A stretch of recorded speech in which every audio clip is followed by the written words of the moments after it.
मित्रांनो, महाराष्ट्रातील कमीत कमी 5% सदस्य हे अपात्र होतील. त्यासाठी हा व्हिडिओ खूप महत्वाचा आहे. पहिला सेव्ह करा आणि शेअर करायला विसरू नका. महाराष्ट्र ग्रामपंचायत अधिनियम 1958 कलम 14(1)(j)(3) याचा जर तुम्ही वापर केला, नक्कीच महाराष्ट्रातील सरपंच सदस्य हे अपात्र होतील. जर सरपंच किंवा ग्रामपंचायत सदस्य यांनी शासकीय जागेवर अतिक्रमण केलं असेल किंवा तुमच्या गावातील प्रायव्हेट प्रॉपर्टीवरती अतिक्रमण केलं असेल तर निलंबित होतील.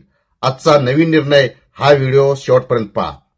हातकणंगले तालुक्यातील वाठारतर्फ वडगाव ग्रामपंचायतीचे सदस्य सुजाता संजय मगदूम, महेश कृष्णात कुंभार, महेश श्रीकृष्ण शिर्के, सुशील धोंडीबा चौगुले, सचिन अप्पासो कांबळे आणि सुरेखा सचिन मस्के यांनी शासकीय जमिनीवर अतिक्रमण केलं असल्याचं तक्रार ग्रामपंचायत सदस्या तेजस्विनी वाठारकर यांनी जिल्हाधिकाऱ्यांकडे केली होती.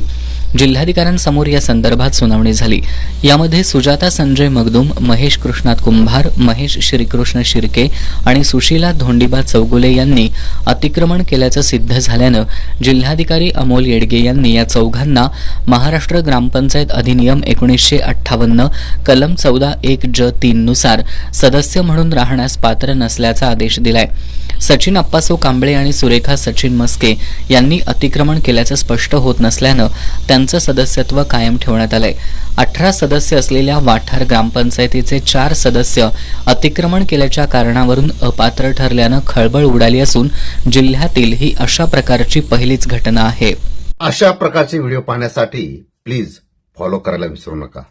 धन्यवाद. मी डॉक्टर विजय दिघे, माहिती अधिकार पुस्तकाचा लेखक. जय हिंद, जय संविधान.